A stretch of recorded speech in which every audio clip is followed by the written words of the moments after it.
ರಾಜ್ಯ ರಾಜಧಾನಿ ಬೆಂಗಳೂರನ್ನ green city ಮಾಡೋ ಬರದಲ್ಲಿ ಪಾಲಿಕೆ ಮತ್ತು ಅರಣ್ಯ ಇಲಾಖೆ ಉಸಿರಿಗೆ ಕಂಟಕವಾಗೋ ಗಿಡಗಳನ್ನ ನೆಟ್ಟು ಎಡವಟ್ಟು ಮಾಡಿಕೊಂಡಿದೆ. ಕಾರಣ ಕೋನೋಕಾರ್ಪಸ್ ಅಂದ್ರೆ ದುಬೈ ಗಿಡ ಅಂತ ಕರೆಯಲ್ಪಡೋ ಈ ಸಸ್ಯ.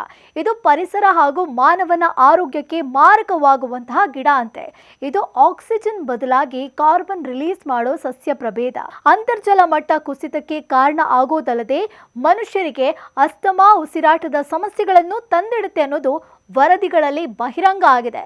ಸೊ ಈ ಬಗ್ಗೆ ಅರಿವಿರುವ ಹಲವು ದೇಶಗಳು ಇದನ್ನ ನೆಟ್ಟು ಪೋಷಿಸದಂತೆ ಬ್ಯಾನ್ ಮಾಡಿದೆ. ಅಲ್ಲದೆ ಗುಜರಾತ್, ತೆಲಂಗಾಣದಲ್ಲೂ ಈ ಗಿಡಕ್ಕೆ ನಿಷೇಧ ಇದೆ.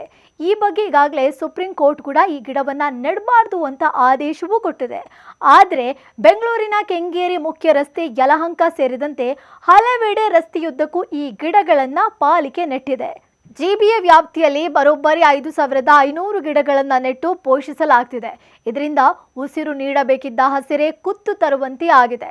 ಇನ್ನು ಕಡಿಮೆ ನೀರಲ್ಲೇ ಹಚ್ಚ ಹಸಿರಾಗಿ ಕಂಗೊಳಿಸೋ ಈ ಗಿಡ ನಿರ್ವಹಣೆ ಕೂಡ ಸುಲಭ ಇರೋದ್ರಿಂದ ಪಾಲಿಕೆ, ಅರಣ್ಯ ಇಲಾಖೆ ನರ್ಸರಿಗಳಲ್ಲೂ ಕೂಡ ಸ್ಟಾಕ್ ಇಟ್ಟು ನಾಟಿ ಮಾಡ್ತಾ ಇದೆ.